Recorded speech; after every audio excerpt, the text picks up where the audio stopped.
Hello and welcome to the channel, guys. It's Irad, and so in this video I am going to take you to Tatooine. This is Star Wars Outlaws, a game that it turns out I have enjoyed quite thoroughly, and by the time I will be in Brittany, I will probably be writing a full review of the game. I said I would not be doing Bisco videos, but since I'm going to my grandmother's funeral and I have a very long trip to go to Brittany and then back to Taiwan, I will have time to write a script. I will have time to edit videos as well. So that's why we'll have this review. But in the meantime, I wanted to give my impressions on the planet Tatooine, which I know a lot of people say, oh, we're going to Tatooine again. Oh, we always see Tatooine in games. Come on, it's like the most iconic place in the Star Wars universe. If there's a Star Wars game, there's got to be Tatooine, right? You would want to go to Tatooine. And so, I believe here that the developers at Ubisoft and Massive Entertainment have done a tremendous work here at recreating how this iconic location in the Star Wars universe looks like. This is like the closest you would see Tatooine, as if you were in a living, breathing environment. And this is something that was also made with some of these iconic locations that were recreated in the game as well. We're going into the Junlan Waste, for example, here, which is where Luke Skywalker goes with his land speeder looking for R2-D2 and eventually gets ambushed by the Sand People. These locations are already there. We are also going to see quite a few interesting locations from other materials, right? Not just the movies, but also the games. Maybe some of you remember Star Wars Galaxies, right? Star Wars Galaxies, which also was an MMO, open world MMO, which let us go to any locations we wanted within the confinements of that map, and that included also other settlements and cities. Well, these are also included in this version of Tatooine, and we're going to be going to some of these locations as well. You can go to some of these other locations that we've seen as well in the Phantom Menace, where the pod racing track is. We're not going to the track itself, but places that really are reminiscent, that look like that track. It's just something that it's just something that we've never seen in any other game, right? That kind of a realism, the kind of architecture that we are seeing, right? Those little houses here, those monster farms that really look like that really look like they could be coming out from a game.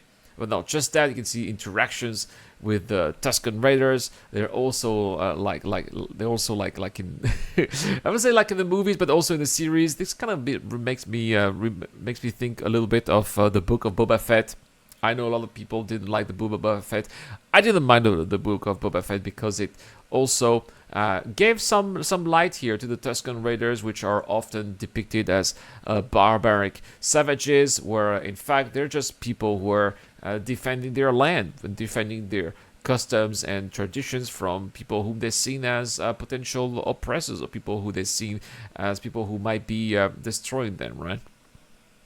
So that's really something that I've enjoyed here. It's just mingling here, getting entangled with this life, with things that are happening out there on Tatooine, different situations that we just get transported into. Like here, for example, where we have to save this this mercenary here that just bothered the Tusken Raiders. And the Tusken Raiders, they're not stupid, right? They can see that they can make a profit out of that, and K-Vest, the character that we're playing, is eventually going to try to make them happy so that we can all get into a win-win situation. So that's also pretty cool.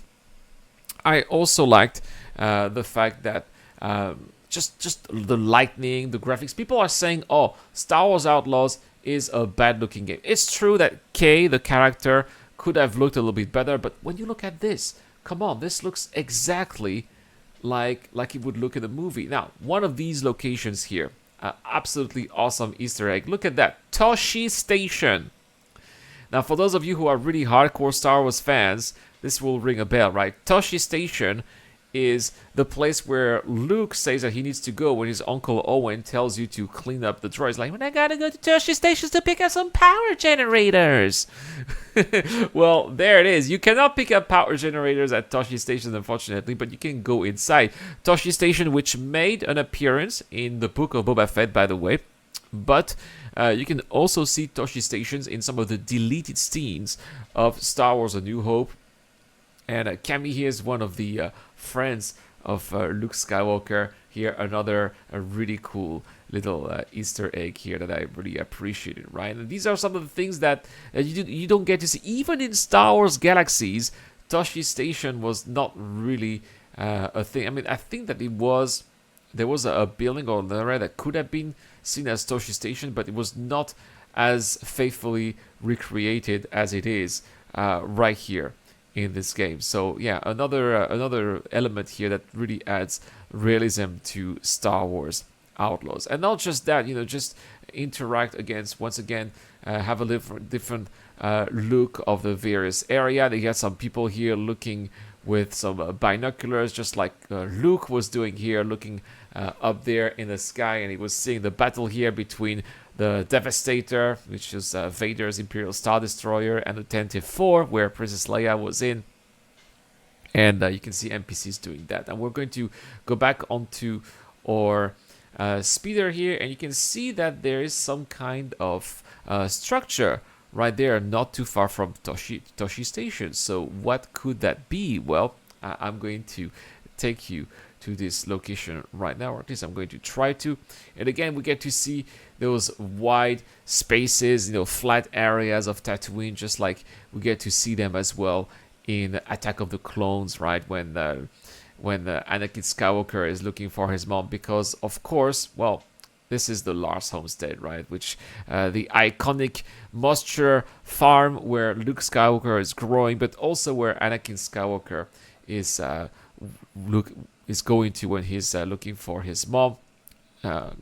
Lars Homestead, which is abandoned. Looks like there are some scavengers here. Interesting to see those scavengers looking for anything good. And looks like they're looking for scraps, things that they can get. And of course, there's nothing available because they're having this little conversation here. They're wondering what's happening. Why were the Lars burnt to the ground? Why were they killed like this, right? And they're wondering, probably the Empire came and they crossed the Empire. That's just like a little bit of a nod to what happened in the movies there. And that's also another thing that I really like about Star Wars Outlaws, is that they have plenty of little nods, plenty of little Easter eggs that just give us some. It's not just about the original trilogy or the sequel trilogy, or sometimes it's not just the original trilogy or the prequel trilogy, and sometimes the sequel trilogy, but sometimes also the expanded universe. Sometimes also the expanded universe that's not canon anymore is also referenced inside the game, and I really like this. So now we are inside the Lars Homestead, which has been taken over by the sand. Can't really do much out there, but kind of, I was just exploring the place here, and I was thinking I was just Luke doing stuff here inside that old homestead. That was pretty cool. But I would say that the icing on the cake when it comes to Tatooine in Star Wars Outlaws is, of course, Mos Eisley. Guys, they have made a 1-to-1 scale of Mos Eisley, the iconic spaceport, the wretched hive of scum and villainy. They made it into a 1-to-1 scale version inside the game. This is insane. That's really not something that I was expecting. This place is huge. I mean, we were talking about Starfield a little bit earlier on stream. And, in Starfield, you don't have settlements this big, and all of the landmarks are there. All of the iconic places. Of course, the cantina is there. The spaceport, Docking Bay 94, is there as well. You've got some of the streets that we get to see in the movies. They've all been remodeled. You have also lots of various different districts and areas that are quite different, right? Hut district. You have a junkyard, places that are a little bit more run down. There's like the only skyscraper of Mos Eisley is there as well, and it looks like it's full of life, right? You got NPCs walking by, discussing. It's fantastic. It's also cool looking at night as well. It's totally different impression there, but still really, really, really nice. And of course, when it's nighttime, what are we doing? We are going to Shalom's Cantina, the iconic cantina that we get to see in A New Hope. Sadly, they don't have the same music, you know. It's not there. They have other tunes, right, with the other band playing. Wooher is not there. He's replaced by some kind of other dude here. But look at the lightning is exactly the same as in the movies.